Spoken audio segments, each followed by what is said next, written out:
आइए नाज़रीन, आज हम आपको आलू के पकौड़े बनाने की रेसिपी देते हैं, जिनको कि हम कश पकौड़े भी कहते हैं, और ये हमारी अपनी ही बनाई हुई रेसिपी है। इसके लिए हमने 2 मीडियम साइज़ के अनियंस लिए हैं, जिनको के जड़ की तरफ से नहीं काटा है ताकि ये कश करने पर बिखर ना जाएं। और इसी तरह पर ये आलू जो हैं ये हमने कश कर लेने हैं सबसे मोटे वाले सुराख में से। और सबसे बड़ा जो पोटैटो आपको दिखाई दे रहा है, बस हमने वो छोड़ा है, बाकी के सारे पोटैटोज़ जो हैं वो हमने कश कर लेने हैं। हिसाब इनकी जो रेशो है पोटैटोज़ और अनियंस की, वो यूँ रखनी है कि एक हिस्सा अनियंस हो तो 2 हिस्से जो हैं वो पोटैटोज़ के बने। ग्रीन चिली है ये हमारे हाथ में, बहुत हॉट है ये, करीबन 3 to 4 ग्रीन चिलीज़ जो हैं वो हमने इसमें बारीक बारीक काट कर डाल लेनी है। अब हम इसको एक बोल में निकाले लेते हैं। इसमें हमने 1.5 टीस्पून फ़िलहाल जो सॉल्ट है वो ऐड किया है फुल। बाद में आप चख लें, अगर लगे कि फीका है तो थोड़ा सा और डाल लें। 2 टीस्पून फुल जो है वो हमने क्रश्ड चिली के डाले हैं जो कि हॉट है। 3 टेबलस्पून हमने होल कोरिएंडर के लिए हैं जो कि सूखा साबित धनिया, और इसको हमने क्रश कर लेना है। 2 से इनके 4 टुकड़े हो जाएं एक सीड के, इतना आपने इसको क्रश करना है। और इसके बाद ये सारा जो है ये हमने पोटैटोज़ में डाल दिया है। ये हमारे पास ड्राइड फेन्यूग्रीक लीव्स हैं, यानी कि कसूरी मेथी, और 1.5 टेबलस्पून जो है वो हमने इसका डाला होगा। 1 टीस्पून फुल जो है वो होल ब्लैक पेपर का लिया है, इसको भी हमने क्रश कर लेना है। इतना कर लें कि मुंह में ना आए, और बिल्कुल पाउडर भी ना हो कि आपके पकौड़े ही काले हो जाएं।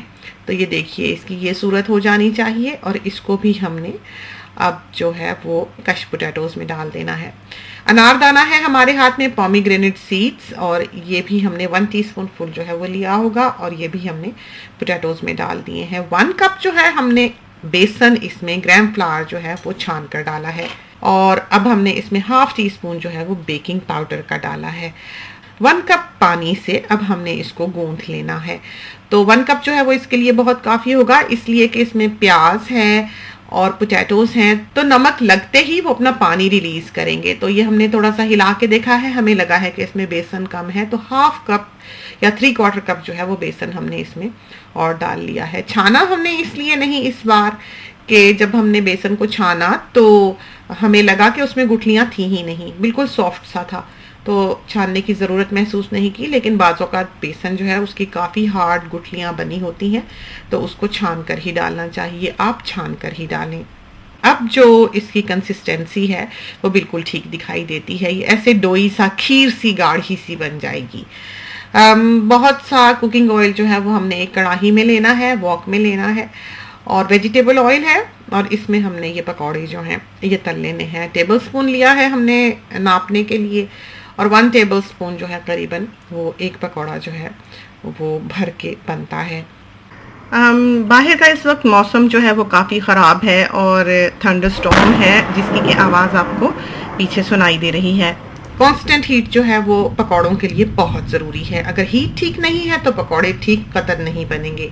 ठंडे तेल में डाले जाएंगे, या ज़्यादा डाल देने से टेम्परेचर अगर ऑयल का ड्रॉप होगा तो सारा जो ऑयल है वो पकौड़े चूस लेंगे और मज़ेदार नहीं बनेंगे। इसी तरह अगर आंच तेज़ कर देंगे तो ऊपर से लाल हो जाएंगे, अंदर उनका जायका जो है वो ख़राब हो जाएगा। मिर्चें जो हैं वो हमको थोड़ी सी कम लगी हैं, इस वजह से 1/2 टीस्पून फुल जो है वो हमने इसमें चिली पाउडर का डाला है। 1/2 टीस्पून से 1 टीस्पून तक चिली पाउडर जो है वो आप इसमें डाल सकते हैं। पकौड़े जो हैं वो करारे ही अच्छे लगते हैं। और इसके साथ जो हम सैलेड सा या टोमेटो की जो चटनी सी बनाते हैं वो सिखाई देते हैं। टोमेटोज़ को हमने इस तरह से कट लगा लिए हैं, और इसकी छोटी छोटी हमने क्यूब्स काट लेनी है। इसी तरह पर अनियन जो है उसकी क्यूब्स हमने काट लेनी है। एक अनियन हो तो 2 टोमेटोज़ होने चाहिए, टोमेटोज़ अनियन से डबल। और इसमें भी इसी तरह पर कट लगा के हमने इसकी बारीक बारीक क्यूब्स काट ली हैं, और इन अनियंस को हमने टोमेटोज़ के साथ डाल दिया है। 1/2 टीस्पून जो है वो हमने चिली पाउडर का डाला है, और 1/2 टीस्पून ही हमने इसमें सॉल्ट डाला है, और इसको अब हमने अच्छी तरह से हाथ से क्रश कर लेना है। ये एक जूसी सा, नरम सा, मज़ेदार सा जो सैलेड है वो तैयार होगा। इसके लिए हमने ट्रस्ट टोमेटो लिया है जिसका कि हमें टेस्ट बहुत पसंद है। ये देखिए, हमारे पकौड़े जो हैं वो करीबन बिल्कुल तैयार हैं, निकालने के लिए बहुत अच्छी तरह से लाल हो गए हैं। तो ट्राई कीजिए, खुदा करे कि ये रेसिपी जो है ये आपको पसंद आए और आपकी बहुत अच्छी तैयार हो। जाते जाते एक बात का जिक्र और करते चलें कि हमारा फेसबुक पेज भी है, जहाँ पर बहुत सी अच्छी रेसिपीज़ और टिप्स वगैरह आपकी नज़र से गुजरेंगी। आप चाहें तो इसे भी देख सकते हैं। वहाँ पर भी अपनी कुकिंग के बारे आप हमसे सवालात कर सकते हैं।